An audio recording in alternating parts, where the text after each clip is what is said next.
Hi, this is Jim Ave, and welcome to the third installment of our presentations on the professional portfolio.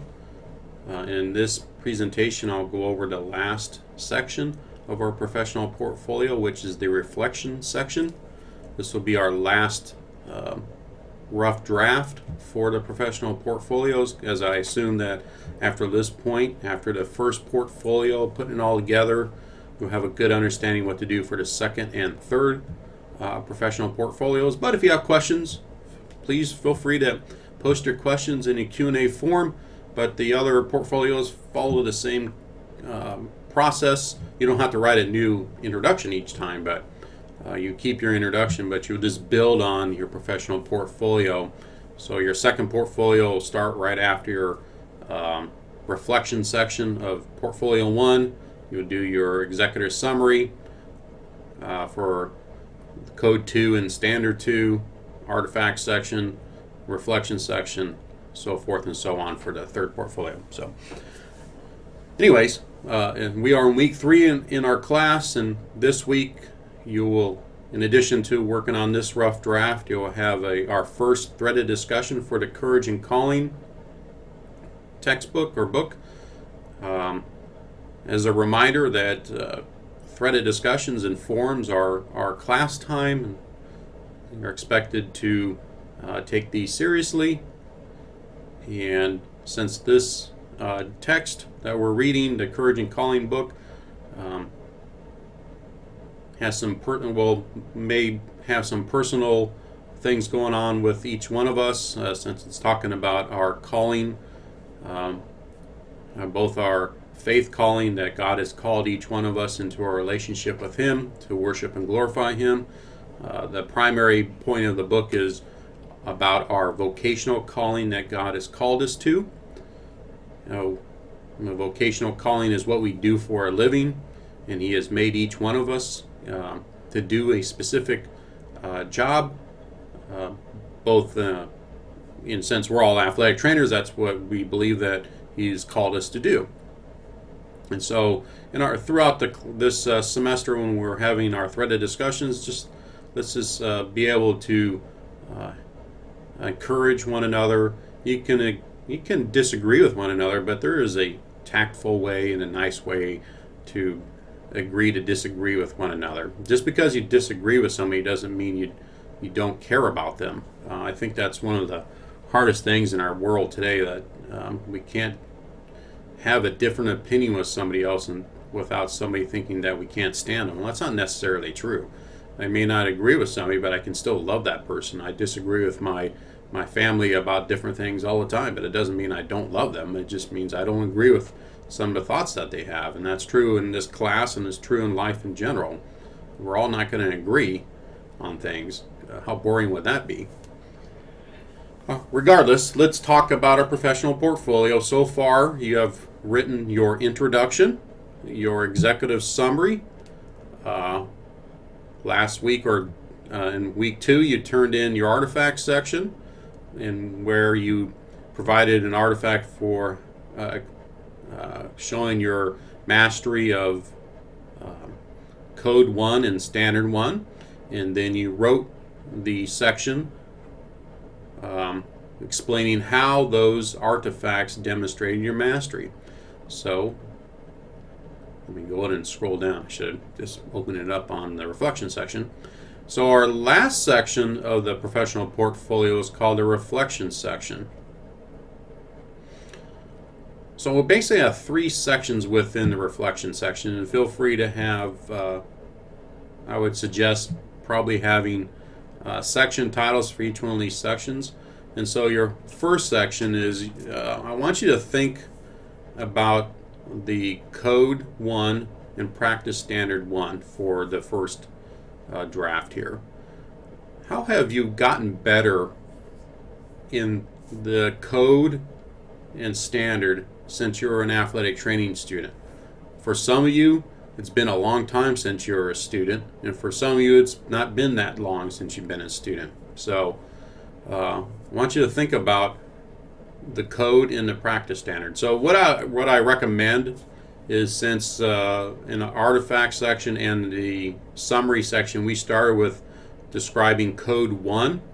We've provided a summary of Code 1 and then Practice Standard 1. Then in the artifact section, we provided an artifact for Code 1. If you didn't, I'll tell you in your feedback, I want you to start with Code 1, provide why that artifact explains or demonstrates your mastery of Code 1, then go to Practice Standard 2, explain how that artifact demonstrates your mastery of Practice Standard 1.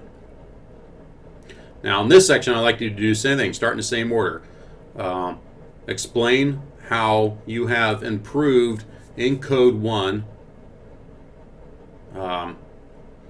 over the years. It depends on how long you've been an athletic trainer. Paragraph, all right, 2 to 3 paragraphs, and then how have you improved in Practice Standard 1 since you're an athletic training standard. So that's 2 to 3 paragraphs. About a page is what 2 to 3 paragraphs usually breaks down to. That's one section. How have you gotten better in that? Okay. Next section is how can you continue to grow in those areas. So again, start with Code 1. How can you grow in Code 1? How can you grow in Standard 1? 3 to 4 paragraphs here. And then the last section is how can you get better at what you already do well. In our other class that you're taking right now, the Kinesiology 777A, I think at week 3 you need to have taken the Clifton Strengths Finder assessment. And we're going to talk about our strengths in that class in an assignment later in the class. But basically what the strengths philosophy is about is that each one of us has innate talents that causes us to do things really well. We do them, we get kind of lost in them, we enjoy doing them.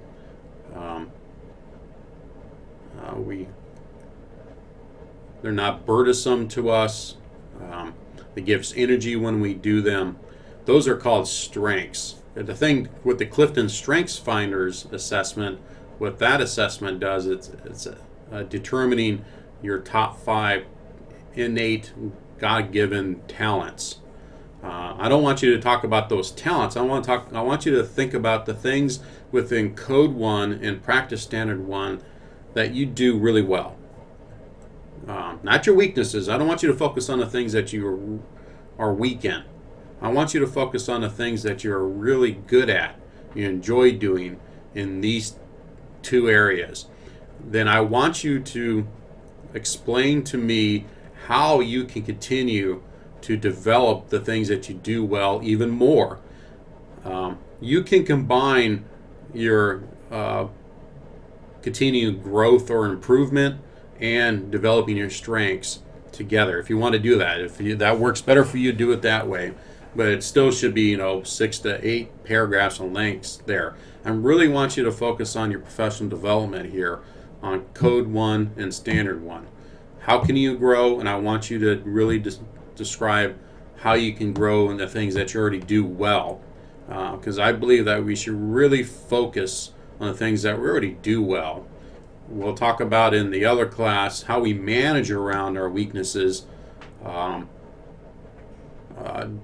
Not really the point of this particular reflection, so you don't have to focus on that here. I want you to focus on the things you do well, and I'll give you an example for me. One of the things I do well is program development, like our grad program. I developed the program. I've constantly been tweaking the program, so it's not only program development, but it's constant modification. I'm constantly changing courses. I'm constantly changing the grad program to hopefully to make it better. That gives me energy. I enjoy doing it. I look forward to doing it. How do I want to continue to grow in that? I learn about different programs, what they're doing. How can I incorporate new teaching methods, and how can I help the faculty be better at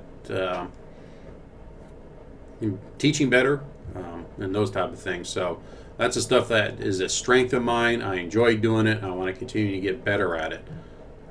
And so, again, I'm spending a lot of time on here on this point because what typically happens is students spend too much time talking about the things that they're not good at or weaknesses. I want you to focus on something different. We are trained in our society to focus on our weaknesses. I don't want you to do that for this class. I want you to focus on the things you do really well and come up with detailed, specific ways that you can develop in areas that you're already doing something good at. And again, you can combine the two sections into one. You can also discuss any professional development you have done. This includes reading, researching, collaborating with other professionals, workshops attended, etc. within the reflection. Remember to explain what you have learned from these experiences, how this information is beneficial, and how it has caused you to improve. Okay, so that's part of the first paragraph up there. What have you done in the past to help you improve? That's part of probably section 1 of this and part of section 2. You can put that in. As long as the paper flows well, I don't get too picky, but I want it to flow well. I want it to be, the thoughts to be connected. I do want you to go code 1 first and practice standard 1 second when you're describing this. Then you're going to include your courage and calling reflection here. Please look at the syllabus. I think it's chapters 2 and 3. You probably won't have this done by end of week 3. If you've written your chapter, or sorry, not written, you read the assigned chapters, I think it's 2 and 3. You can go ahead and post your reflections here, 2 to 3 paragraphs on your reflections. Now, make sure that you address both chapters. If 2 chapters are assigned, you need to address both chapters. What I recommend is provide 1 paragraph of a summary of the chapter and 1 paragraph on how you can apply the information to your vocational calling. And remember to support what your thoughts and information with citations, as you need to practice evidence-based academics. And also remember to remove all this other stuff here. This shouldn't be here at all in your drafts, because the point of the drafts is when I give you feedback, you make the changes, turn it back in, I reread it, and if I say everything's good, you basically got 100% on that section. The point of doing the rough drafts is so everybody does well in these portfolios. My goal is that everybody gets 100% on these assignments. This is a credit, no credit course. In order to get credit in this class, you have to score 82% or greater on each one of the portfolios. And my goal is to help you through this process by doing these rough drafts. And so by the time you turn in your completed portfolio in week 4, my grading's easy because you've already done the work. You've made the changes that I asked for, if there were any changes. And my grading's easy. You've done the hard work. Everybody gets 100%, and then you start working on your second portfolio and kind of follow the same process. Write your summary section, then write your artifact section, write your reflection section, review it again, make sure that it meets the standards that we did through the first portfolio. I look forward to reading your reflection sections. This is really the part where you think about your growth as an athletic trainer over the years, and then provide yourself with specific detailed goals for the future and how you can become better at what you do. All right, look forward to reading these rough drafts, and if you have any questions, please post them in the Q&A form.